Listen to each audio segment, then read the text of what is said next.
दिनों में पहली बार पुतिन की सेना ने यूक्रेन की राजधानी कीव समेत कई शहरों पर भीषण मिसाइलें छोड़ी। यूक्रेन में चारों ओर तबाही की तस्वीर देखी जा सकती है।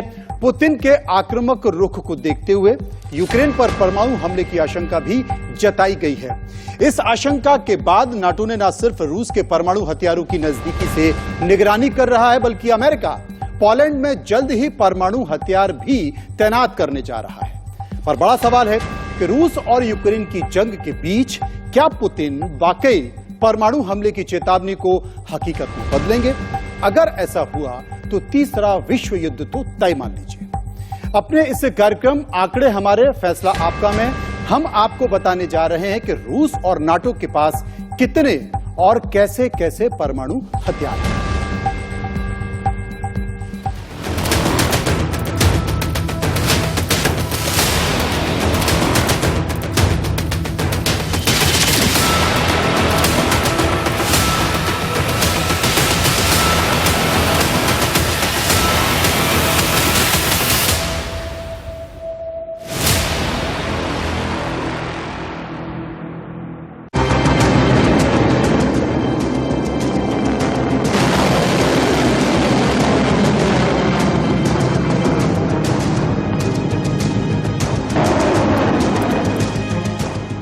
रूस का एटम बम, अमेरिका नाटो बेदम।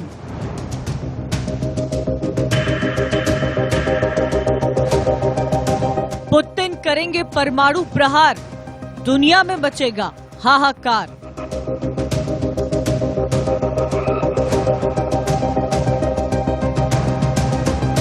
एटमी जंग की तैयारियों में जुटा सुपर पावर अमेरिका। क्या यूक्रेन से उठने वाला है एटमी युद्ध का बवंडर? क्या जेलेंस्की की जिद से दुनिया में होगा विनाशक युद्ध? यूक्रेन के ऊपर जो रशिया ने अभी हमले किए हैं वो अपना दबदबा बनाने के लिए हैं और अमेरिका किसी भी हालत में रूस से सीधी टक्कर नहीं लेगा। यूक्रेन को लेकर जारी तनातनी के बीच दुनिया पर वर्ल्ड वॉर का खतरा मंडरा रहा है।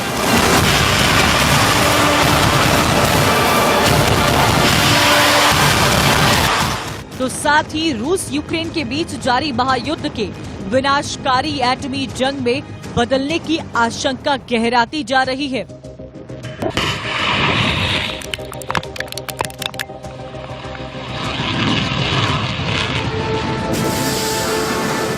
क्योंकि रूसी राष्ट्रपति पुतिन सहित रूस के तमाम दिग्गज बार बार यूक्रेन पर एटमी प्रहार की हुंकार भर रहे हैं। Все имеющиеся в нашем распоряжении средства. Это не блеф. यूक्रेन पर एटमी अटैक को लेकर ताजा बयान रूस के विदेश मंत्री सर्गेई लावरोव का सामने आया है।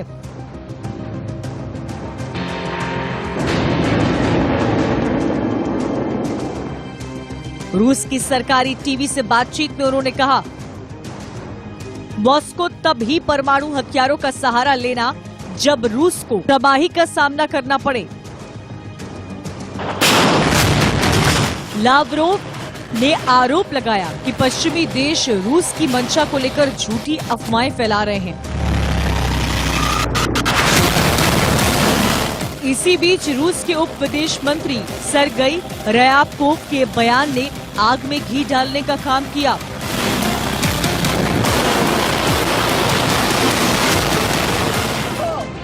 जिसमें उन्होंने पश्चिमी देशों पर उकसाने वाले कदम उठाने का आरोप लगाया है।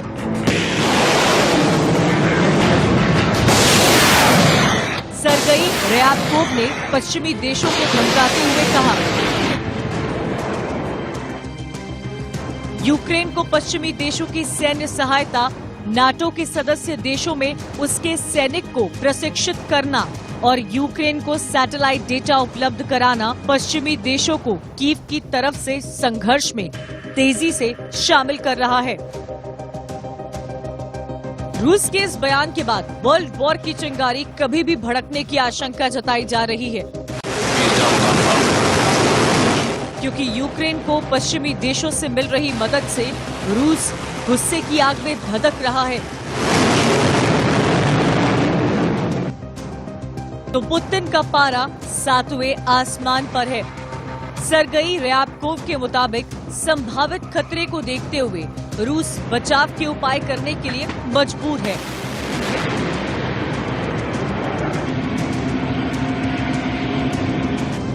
हालांकि उन्होंने इस बात को दोहराया कि रूस की मंशा अमेरिका या नाटो से सीधा टकराव मोल लेना नहीं है।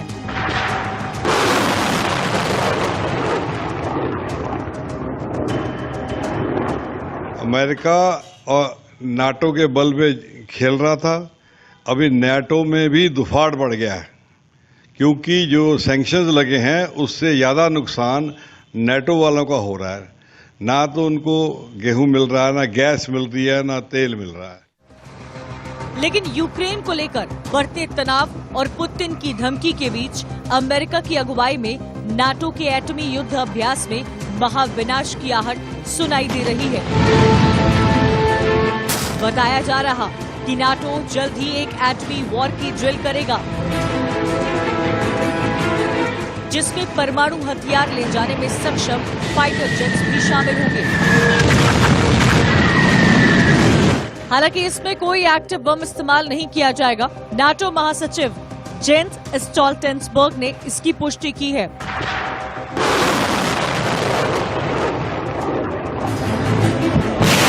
दावा किया जा रहा कि एटमी ड्रिल में नाटो के 30 सदस्य देशों में से 14 देश शामिल होंगे।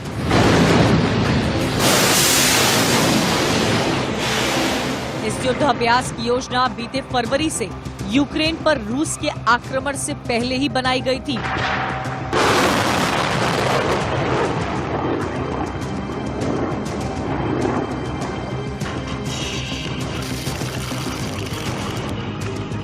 इसी बीच बेलारूस के राष्ट्रपति और पुतिन के करीबी अलेक्जेंडर लुकाशेंको ने रूस के साथ एक जॉइंट रीजनल ग्रुप बनाने का ऐलान किया है।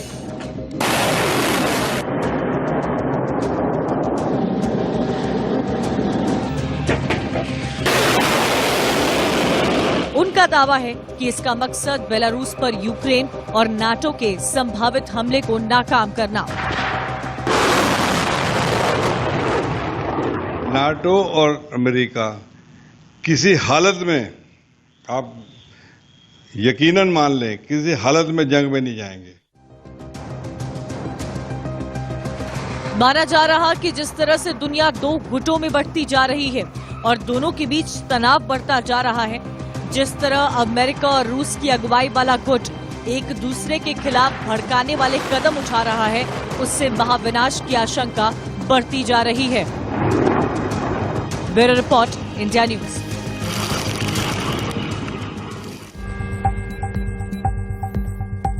तो हम आगे बढ़ेंगे और विस्तार से आपको समझाएंगे, लेकिन उसके पहले हम आपको बताते हैं कि रूस की परमाणु ताकत आखिर है क्या। गौर से देखिए, क्योंकि अब बहुत खतरनाक होने जा रहा है। परमाणु ताकत किसकी कितनी है आप टीवी स्क्रीन पर देख सकते हैं कि रूस की परमाणु ताकत कितनी है। ये आप देखें, संख्या के आधार पर आपको बताने वाले हैं हम कि 5,977 परमाणु बम है रूस के पास, 1,500 एक्सपायर होने वाले हैं, आप सोचिए, और 4,500 रणनीतिक परमाणु हथियार, इनमें बैलिस्टिक मिसाइल्स भी हैं, रॉकेट शामिल हैं, और लंबी दूरी तक मार करने में वो कितना सक्षम है, ये है रूस।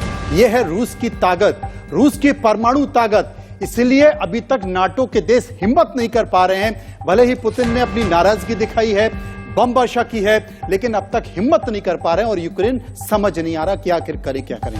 5,977 यह है परमाणु ताकत, यह परमाणु ताकत है रूस की। अब आपको ग्राफिक के जरिए बताते हैं कि आखिर रूस के पास किस किस तरह के परमाणु रणनीतिक हथियार हैं, क्योंकि यही असली ताकत है। रूस के परमाणु रणनीतिक हथियार कैसे हैं वो आप बताइए, अब आपको समझाने की कोशिश करता हूं। 1,185 यानी कि 1185 इंटरकॉन्टिनेंटल बैलिस्टिक मिसाइल्स हैं, 800 पनडुब्बियों से दागी जाने वाली बैलिस्टिक मिसाइल्स हैं, 580 परमाणु बम वर्षकों से हवा में दागे जाने वाले हैं, ये बम हैं, बहुत खतरनाक हैं। ये भी एक बड़ी ताकत है रूस की, और ये ताकत बताती है कि रूस कितना सक्षम है। अभी तक जो प्रतिबंध लगाए रूस ने, नाटो देश उसे भुगत रहा है और ये ताकत भी दिखाने की कोशिश कर रहा है। परमाणु ताकत हमने बताई, तो परमाणु बम की, जी हां, परमाणु बम की बात करना आसान है, लेकिन इसका असर बेहद विनाशकारी है। दूसरे विश्व युद्ध में हिरोशिमा नागासाकी पर अमेरिका ने 15 किलो टन के बम गिराए थे, और जब 15 किलो टन के बम गिराए थे तो बमों ने भारी तबाही मचाई थी। अब तो 100 और 1000 किलो टन का बम है। सोचिए कितना खतरनाक है। अगर इन बमों का इस्तेमाल होता है तो मंजर क्या होगा, अंदाजा आप लगा सकते हैं। और अगर नहीं लगा पाए हैं तो हमारी इस रिपोर्ट को देखिए और समझिए।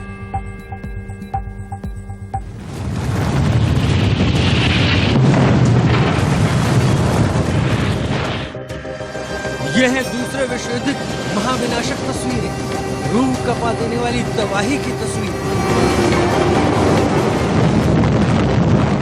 1945 की जंग में जापान के घुटने नहीं टेकने पर अमेरिका ने उसके 2 शहरों हिरोशिमा और नागासाकी पर परमाणु बम गिराए थे।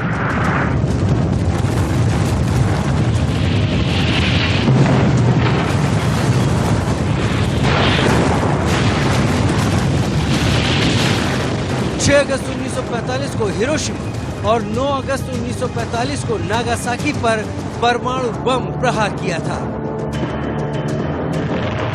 हिरोशिमा पर गिरे बम से 1945 के आखिर तक ही 1,40,000 लोगों की मौत हो गई थी।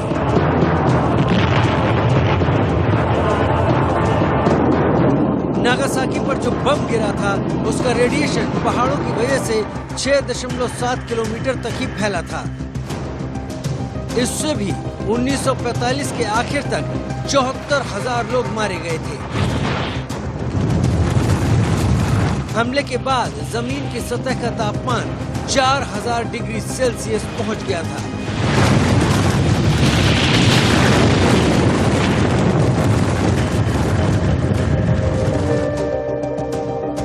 परमाणु बम जब गिरता है तो उसे तबाही मचाने में सिर्फ 10 सेकंड लगते हैं, लेकिन उसका असर दशकों तक रहता है।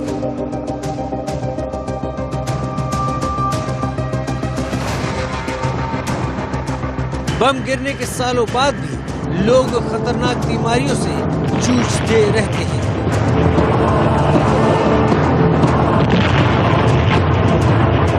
हिरोशिमा पर गिरा बम 15 किलो टन का था, लेकिन अब परमाणु जंग हुई तो 100 किलो से लेकर 1000 टन वजनी बमों का भी इस्तेमाल हो सकता है। 100 किलो टन का बम गिरा तो तबाही का मंजर कैसा होगा, अंदाजा लगाया जा सकता है। जब भी कोई न्यूक्लियर बम फटता है तो 10 लाख डिग्री सेल्सियस से भी ज्यादा की हीट जेनरेट होती है।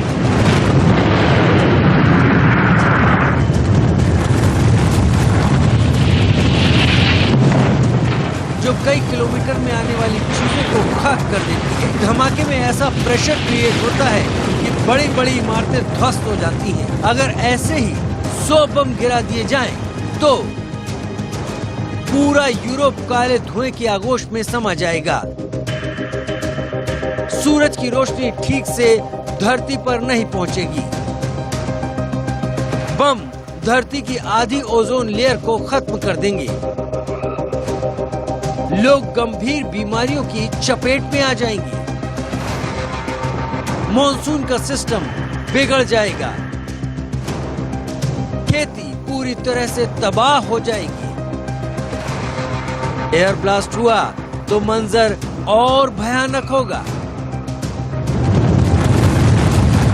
अगर 1000 किलो टन तक के बम गिराए जाते हैं तो इसका असर 100 किलोमीटर से भी ज्यादा दूरी तक होगा। रूस के पास जार नाम का एक महाविनाशक बम है जिसकी क्षमता 100 मेगाटन है। अगर जार बम यूक्रेन की राजधानी कीव पर गिरा तो न केवल पूरा शहर खत्म हो जाएगा, बल्कि कीव से बेलासेरकेवा तक तबाही मच जाएगी।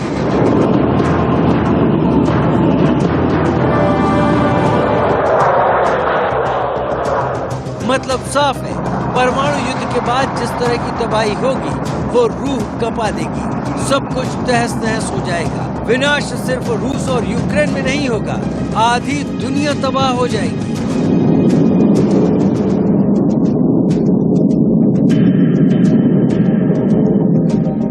Мы наблюдали это с расстояния 70.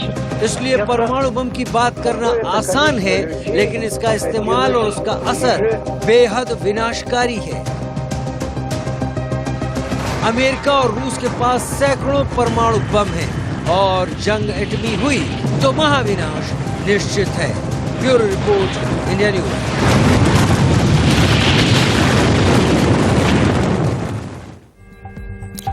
सोच में पड़ गए ना आप?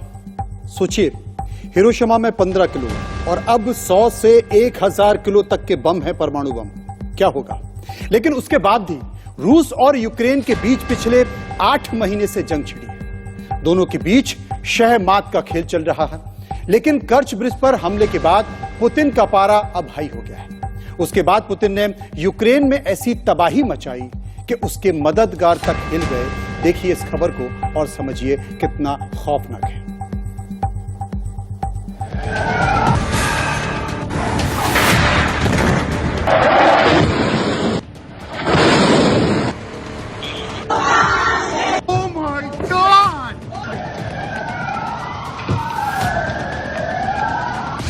आठ महीने बाद पुतिन का प्रचंड प्रहार,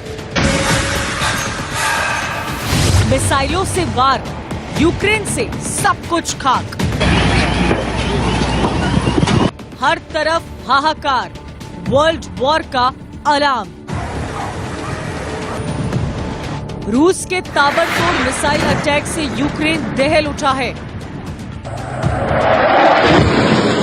हर तरफ हाहाकार मचा है।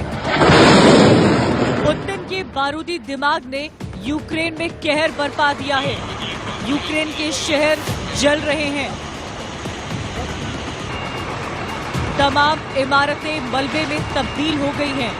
100 से ज्यादा लोग बम के धमाकों से बेजान हो गए हैं और अब लोग बंकरों में शरण ले रहे हैं।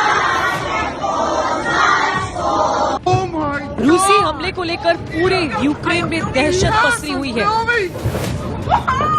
जगह जगह बजते सायरन दहशत पैदा कर रहे हैं।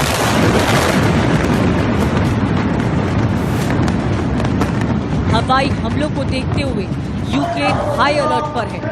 क्रीमिया के क्रच ब्रिज पर यूक्रेन के हमले के बाद से ही पुतिन का पारा हाई है। पुतिन ने पहले ज़ेपोरिज़िया शहर को मिसाइलों से हिलाया।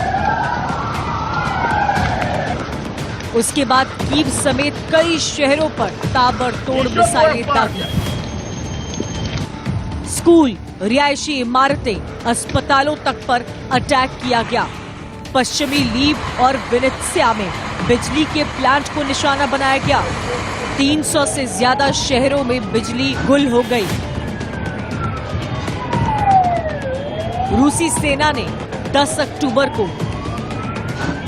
Leave, Ternopil, जाइटोमिर, Kyiv, Kharkiv, Khamenei, कलिस्की, डेनप्रो, Zaporizhzhia और मायोकोलिव पर हमले किए थे। पुतिन साहब जो कर रहे हैं वो ठीक है, उसके पास टाइम की कोई कमी नहीं है। धीरे धीरे वो उसको कर देगा। जो इसको बोलते हैं वॉर ऑफ एट्रिशन, वो चल रहा है। और 4 डिस्ट्रिक्ट तो ऑलरेडी मिल चुके हैं। ये तो कुछ समय की बात है कि यूक्रेन खत्म हो जाएगा। रूसी हमलों से यूक्रेन पूरी तरह टूट चुका है, लेकिन यूक्रेन अभी भी रूसी हमलों का जवाब दे रहा है। यूक्रेन का दावा है कि उसकी एयर डिफेंस ने रूस के 9 से 12 कमिकेज ड्रोन मार गिराए। यूक्रेन अभी भी हुंकार भर रहा है कि हम न डरेंगे और ना ही झुकेंगे। हालांकि यूक्रेन में रूसी हमलों का डर इतना ज्यादा है कि अब कीव रूस की तरफ से संभावित परमाणु हमले से निपटने की तैयारी कर रहा है। न्यूक्लियर वॉर की सूरत में रेडियो एक्टिव से बचाने के लिए कीव प्रशासन आयोडीन की गोलियां बांटने का प्लान बना रहा है। यूक्रेन पर ताबड़तोड़ हमलों की वजह से नए जनरल सुरोविकिन को भी माना जा रहा है। जब से सुरोविकिन को जनरल बनाया गया है, रूसी हमले और भयानक रूप से तेज हुए हैं। सुरोविकिन ने ही सीरिया में भीषण बमबारी से लाशों का ढेर लगाया था। 1991 में सुरोविकिन ने लोकतंत्र समर्थकों पर गोलीबारी का आदेश दिया था, जिसमें कई लोग मारे गए थे। सुरोविकिन को सहकर्मियों ने जनरल आर्मगेडन नेम दिया था। आर्मगेडन का मतलब होता है आखिरी या एकदम विनाशकारी लड़ाई। नेशनल पॉलिसी जो रशिया की है उसमें कोई फर्क नहीं पड़ेगा। जो रूस का हित है वो किसी भी हालत में अपने पेट के नीचे दुश्मन की तलवार नहीं रख सकता। माना जा रहा है कि पुतिन का ये महज ट्रेलर है, अभी और बड़े हमले हो सकते हैं। रूसी विदेश मंत्री सरगेई लावरोव ने भी एक बार फिर परमाणु की धमकी दी थी।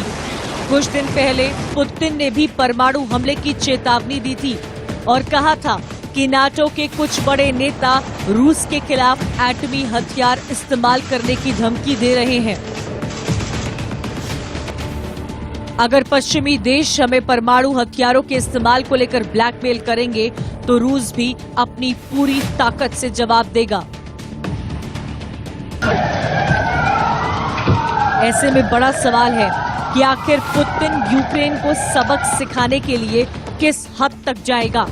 क्या यूक्रेन के मददगार यूं ही चुपचाप देखते रहेंगे या फिर कोई बड़ा कदम उठाएंगे? Bureau report, India news.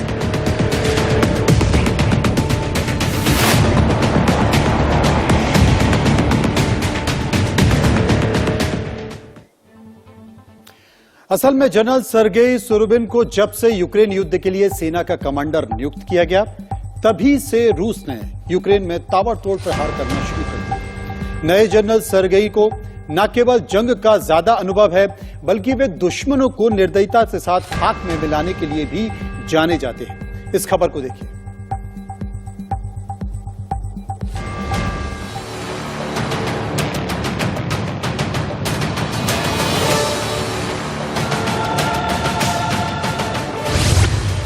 नया रूसी जनरल छीनेगा चैन, यूक्रेन और नेटो बेचैन। पुतिन का पारा हाई, यूक्रेन में आर पार की लड़ाई। रूस का प्रचंड प्रहार, होगा जेलेंस्की का बनता धार। रूस यूक्रेन के बीच महायुद्ध नॉन स्टॉप जारी है। इस जंग को करीब 8 महीने होने वाले हैं, लेकिन इसका कोई नतीजा निकलता नहीं नजर आ रहा। महायुद्ध की लपटों में नजर आ रही है तो सिर्फ तबाही ही तबाही। जहां कई यूक्रेनी शहर खंडहर में तब्दील हो चुके हैं, तो रूस को भी भारी भरकम नुकसान उठाना पड़ा है। बावजूद इसके रूसी राष्ट्रपति पुतिन अपना कदम पीछे खींचने को तैयार नहीं है और न ही यूक्रेनी राष्ट्रपति जेलेंस्की रूस के आगे झुकने को तैयार है, जिससे पुतिन का पारा हाई हो चुका है और वो यूक्रेन को खाक में तब्दील करने की नई रणनीति बना रही है। जंग के बीचों बीच रूस तेजी से अपनी रणनीति बदल रहा है। हाल में 4 यूक्रेनी शहरों को रूस में मिलाने के ऐलान के बाद रूस ने अपनी सेना के जनरल को बदल दिया है। अब पुतिन के नए सेनापति को सेना की कमान संभालने के साथ ही यूक्रेन फतह करने की जिम्मेदारी दी गई है। जनरल सरगेई सुरोविकिन को यूक्रेन युद्ध में शामिल सेना का कमांडर इन चीफ नियुक्त किया है। नए जनरल सरगेई सुरोविकिन ने इससे पहले रूस के पूर्वी सैन्य जिले के कमांडर के रूप में काम किया है।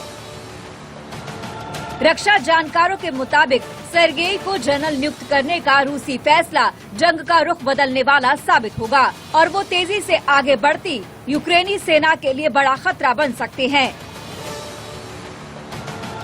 क्योंकि नए जनरल सरगेई सुरोविकिन को जंग का ज्यादा एक्सपीरियंस है। वो सीरिया में रूसी सेना की अगुवाई कर चुके हैं, जिनकी देखरेख में रूसी सेना ने असद विरोधियों और ISIS के आतंकवादियों का सफाया किया। इतना ही नहीं, सर्बिया के रहने वाले सर्गेई तजाकिस्तान संघर्ष और चेचनिया युद्ध में भी अपने रण कौशल का लोहा मनवा चुके हैं। बताया जा रहा है कि युद्ध के अनुभव की वजह से उन्हें यूक्रेन युद्ध की जिम्मेदारी दी गई है। नए रूसी जनरल की नियुक्ति इसीलिए भी बेहद अहम है क्योंकि हाल के दिनों में रूसी सेना तेजी से अपने जीते हुए इलाकों को गंवा रही है, तो यूक्रेनी सेना दिनों दिन तेजी से आगे बढ़ती जा रही है। रूस को क्रीमिया से जोड़ने वाले ब्रिज पर हुए धमाके ने रूस के रणनीतिकारों के माथे पर बल ला दिए हैं। इसके बाद रूस को जंग की सूरत बदलने के लिए एकाएक बड़े फैसले लेने को मजबूर होना पड़ा है। आशंका ये जताई जा रही है कि नए जनरल के नेतृत्व में रूसी सेना यूक्रेन पर बढ़त हासिल करने के लिए ताबड़तोड़ हमले कर सकती है, जिससे आने वाले दिनों में बड़ी तबाही देखने को मिलेगी। Bureau report, India news.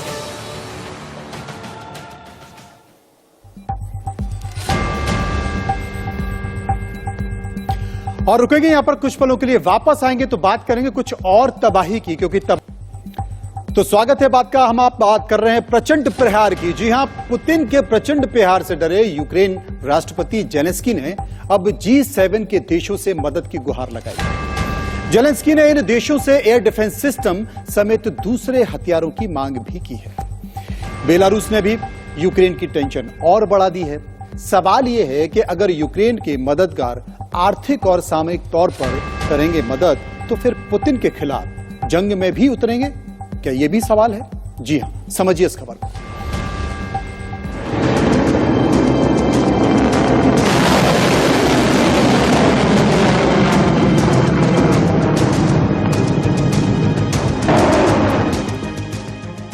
Putin का यूक्रेन पर प्रचंड प्रहार।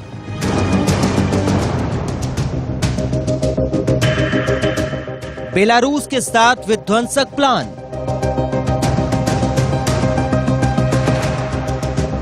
जेलेंस्की ने G7 से लगाई गुहार।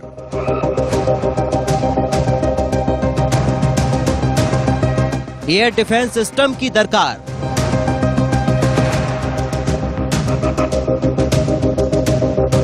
पुतिन को रोक पाएंगे यूक्रेन के मददगार। पुतिन के ताबड़तोड़ मिसाइल हमलों से यूक्रेन के साथ साथ उसके मददगार भी हिल गए। पुतिन को धमकी देने वाले अमेरिका और पश्चिमी देशों की टेंशन बढ़ गई है।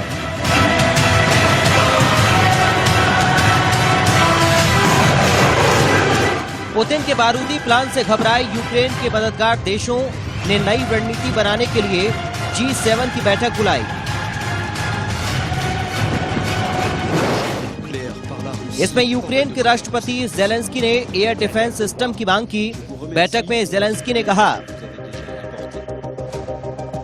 रूस के हमले बढ़ते जा रहे हैं, निर्दोष लोगों की जान जा रही है।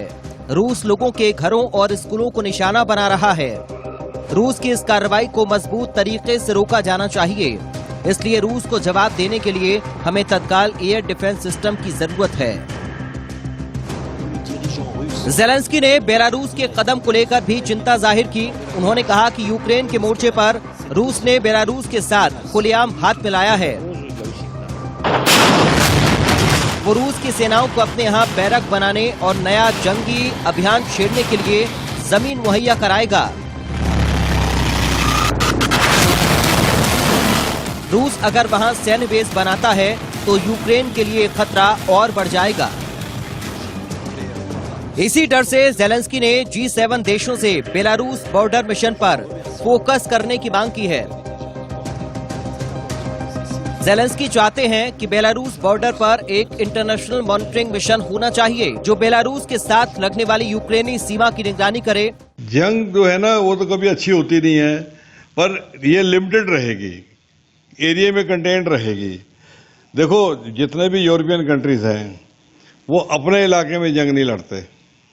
आज की जो ट्रेंड है वो वर्ल्ड वॉर 1 और 2 का जमाना लग गया जब, तो अभी तो उनको अपना रखरखाव करना है। ज़ेलेंस्की पिछले 4 महीने से NASAMS यानी कि ground air defence system, land base phalanx weapon system, technical long range missile ATACM की मांग कर रहे हैं। G7 के देशों America, Germany, France, Japan, Britain, Italy और कनाडा ने यूक्रेन को वित्तीय, मानवीय, सैन्य, राजनयिक और कानूनी समर्थन को लंबे वक्त तक जारी रखने का वादा किया है। हाल ही में ज़ेलेंस्की ने अमेरिकी राष्ट्रपति जो बाइडेन से एयर डिफेंस सिस्टम देने की भी गुहार लगाई थी। इस बीच जर्मनी यूक्रेन को एयर डिफेंस सिस्टम देने की बात कह रहा है।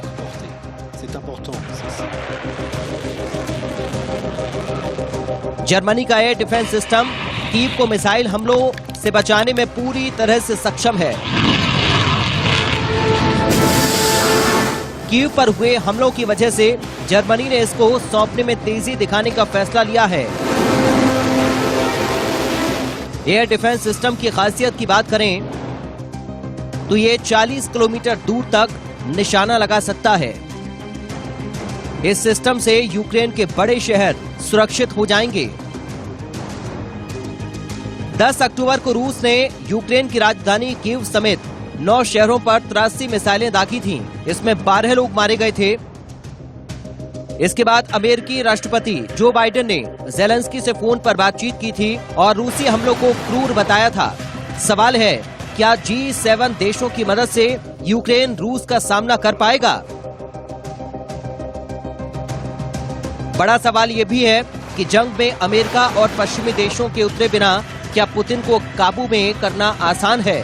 Bureau report, India news.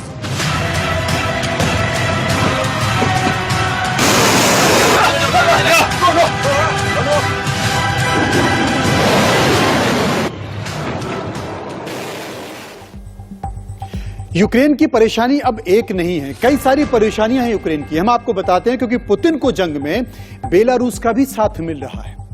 Belarus, जी हां, बेलारूस रूस की सेनाओं को अपने यहां बैरक बनाने और जंगी अभियान छेड़ने के लिए जमीन मुहैया करा रहा है। इससे यूक्रेन के लिए खतरा बढ़ गया है और नाटो के सदस्य देश पर भी लगातार परेशानियां बढ़ती जा रही हैं। इसलिए भी क्योंकि हम आपको मैप के जरिए समझाते हैं कि किस तरीके से परेशानी यूक्रेन की बढ़ रही है। नाटो उसके साथ आ पाएंगे या नहीं आ पाएंगे, लेकिन परेशानियां नाटो देश के लिए भी उतनी ही हैं। अब आप मेरे पीछे देखिए, मैं आपको विस्तार से समझाने की कोशिश करूंगा। यह एक मैप है, यह एक नक्शा है और यह नक्शा आपको बता देगा कि अब परेशानियां कैसे बढ़ने वाली हैं। यूक्रेन से सटा हुआ बेलारूस है, ये देखिए, ये बेलारूस है और यहां पर है यूक्रेन। अब कितना नजदीक यूक्रेन, ये रूस है, ये बेलारूस है और यूक्रेन यहां पर इसके नीचे है। तो जब रूस इसके नजदीक है तो नाटो, सबसे बड़ी परेशानी नाटो के देश कौन से हैं? 1, 2 और 3, ये नाटो के देश है। बेलारूस से सटा हुआ रूस और रूस बेलारूस और यूक्रेन की सीमा से सटे हैं लैटविया, लिथुआनिया और पोलैंड। और ये तीनों देश नाटो के सदस्य हैं। कौन से तीनों देश? ये तीनों देश नाटो के सदस्य हैं। ये बेलारूस है, ये किसके साथ है? ये रूस के साथ है, क्योंकि उसका साथ दे रहा है, यानी कि रूस ने बेलारूस के जरिए अब नया मोर्चा खोल दिया है और नाटो ने कोई एक्शन नहीं लिया। तो यूक्रेन के साथ ही रूस इन नाटो देशों के लिए बड़ा खतरा बन सकता है। यूक्रेन कहां है? यूक्रेन यहां पर है, ये बेलारूस है, ये रूस है और यहां पर स्टेशन बनाने को तैयार है अब रूस। इसकी सहमति बेलारूस ने दे दी है। जब यहां पर वो अपना स्टेशन बेस तैयार कर लेगा तो खतरे में कौन होगा? खतरे में ये तीनों देश होंगे जो नाटो के साथ हैं। अब आप समझिए किस तरीके से खतरनाक खेल हो रहा है। और ये जो खतरनाक खेल है ये बता रहा है कि रूस धीरे धीरे बहुत प्लानिंग के साथ आगे बढ़ रहा है, क्योंकि रूस की परमाणु ताकत हमने आपको बताई है। अब आपको बताते हैं कि नेटो की परमाणु ताकत क्या है। समझिए, क्योंकि लड़ाई बहुत खतरनाक होने जा रही है। 5,943 परमाणु बम है नाटो के पास और 5,000, देखिए 5,000, जी हां 5,428 अमेरिका के पास हैं, 290 फ्रांस के पास हैं और 225 ब्रिटेन के पास हैं। यह है नाटो की ताकत, ये परमाणु ताकत है, यानी कि ताकत उतनी वहां पर भी है और ताकत उतनी यहां पर भी है। और जब दोनों में युद्ध होगा तो पूरी दुनिया सहम जाएगी, पूरी धरती हिल जाएगी। इसे समझने की कोशिश कीजिए। बहुत खतरनाक खेल है जो अब खेलने जा रहे हैं, क्योंकि अगर ये लड़ाई खत्म नहीं हुई, 8 महीने हो चुके हैं, अभी तक खत्म नहीं हुई। यूक्रेन झुकने को तैयार नहीं है और इसके लिए रूस न्यूक्लियर अटैक कर सकता है, वो यहां तक पहुंच गया है। इस आशंका से दुनिया सहमी हुई है। आशंका जताई जा रही है कि यूक्रेन और नाटो को कड़ा संदेश देने के लिए पुतिन अपने तरकश के एक महाविनाशक हथियार का इस्तेमाल जरूर करेंगे। क्या है, कैसा होगा, ये देखिए।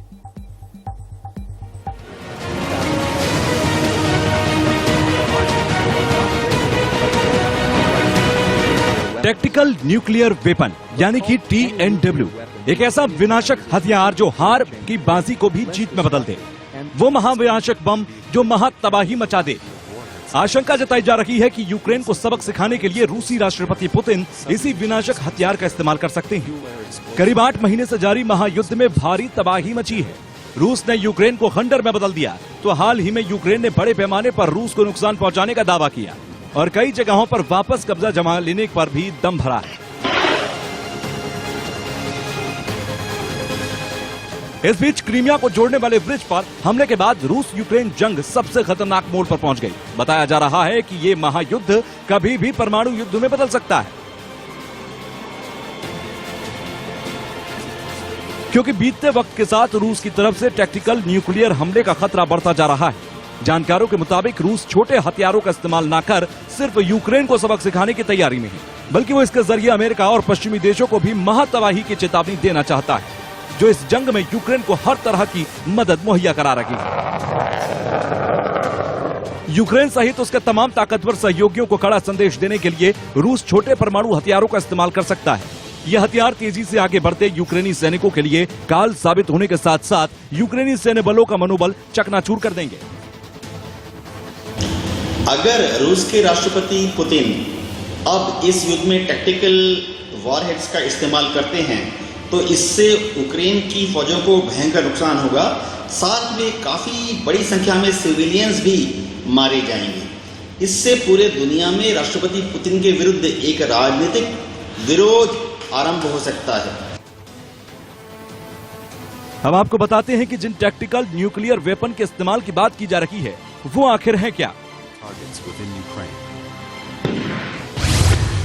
1 किलोटन से लेकर 100 किलोटन क्षमता वाले छोटे न्यूक्लियर वेपन को टैक्टिकल न्यूक्लियर वेपन कहा जाता है। ये विनाशकारी हथियार सीमित दायरे में तबाही मचाते हैं। इनमें छोटे बम और मिसाइलें शामिल हैं।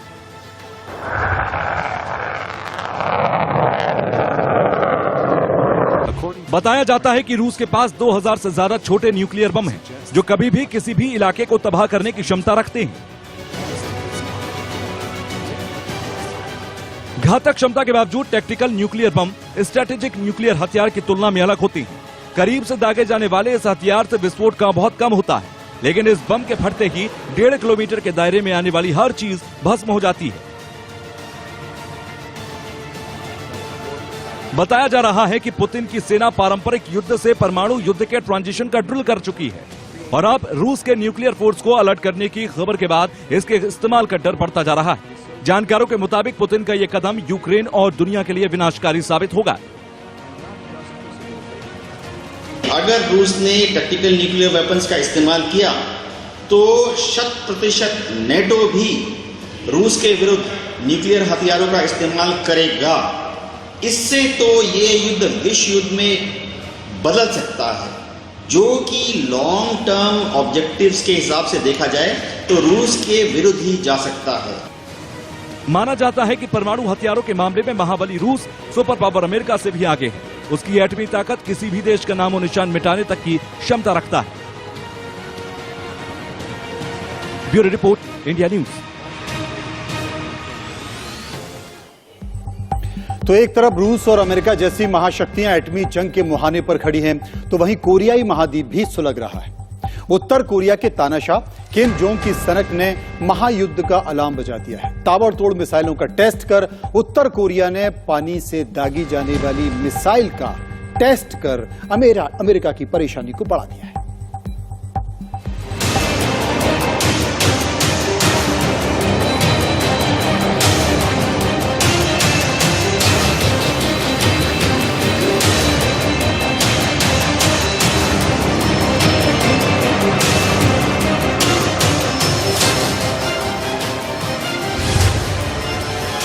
जोंग उन उन्मादी, परमाणु युद्ध की मुनादी। महायुद्ध की तैयारी तानाशाह को पड़ेगी भारी। उत्तर कोरिया के सन की तानाशाह किम जोंग उन की हथियारों की सनक कम होने का नाम नहीं ले रही है। एक महीने पहले शुरू हुआ नॉर्थ कोरिया की मिसाइल टेस्ट का सिलसिला थमने का नाम नहीं ले रहा। अब एक बार फिर उत्तर कोरिया ने एक मिसाइल का टेस्ट कर दुनिया को खौफजदा कर दिया है। इस मिसाइल टेस्ट को लेकर दुनिया इसलिए भी बेहद डरी हुई है क्योंकि नॉर्थ कोरिया ने दावा किया है कि उसने इस बार जिस मिसाइल का टेस्ट किया है वो मिसाइल गहरे पानी के अंदर से दागी गई। उत्तर कोरिया की इस क्षमता के बारे में जानकारी सामने आने के बाद सुपर पावर अमेरिका तक हैरान है। बताया जा रहा है कि उत्तर कोरिया ने सबमरीन से दागे जाने वाली मिसाइल को झील के अंदर डूबे प्लेटफॉर्म से दागा, जिसने अपने निशाने पर अचूक निशाना लगाया।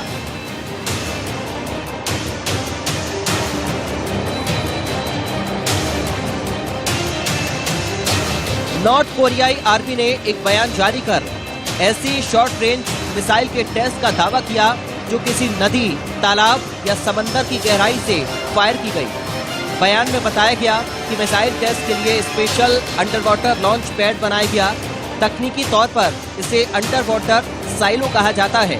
हालांकि उत्तर कोरिया के दावे की पुष्टि नहीं हो सकी है। लेकिन चौंकाने वाली बात यह है कि अभी तक दुनिया को उत्तर कोरिया के मोबाइल बैलिस्टिक मिसाइल लॉन्चर के बारे में ही जानकारी थी। हालांकि उत्तर कोरिया ने इससे पहले ट्रेन से मिसाइल दागने की तकनीक का प्रदर्शन किया था। ये दोनों ही जहां उत्तर कोरिया को दुश्मन के हमले से बच जाने की क्षमता देती हैं, तो वहीं झील के अंदर से दागी गई मिसाइल किम जोंग उन को एक अलग स्तर की सुरक्षा प्रदान करती है। माना जा रहा है कि पानी के अंदर से मिसाइल दागने की क्षमता हासिल करना अमेरिका के लिए बड़ा खतरा बन सकता है, क्योंकि पानी के नीचे से दागे जाने वाली मिसाइल उस समय बहुत कारगर साबित हो सकती है जब दुश्मन एटमी अटैक करता है, उसके जवाब में जवाबी हमला करना हो। रक्षा जानकारों के मुताबिक तो रूस की ललकार और कितनी तैयार है दुनिया, सबसे बड़ा सवाल है। लेकिन क्या ये बात रुकेगी, क्या ये विध्वंस खत्म होगा कि नहीं, इसके लिए इंतजार करना होगा। फिलहाल खबरों के सफर में इतना ही। बाकी खबरों के लिए आप चलते रहिए इंडिया न्यूज के साथ। नमस्कार।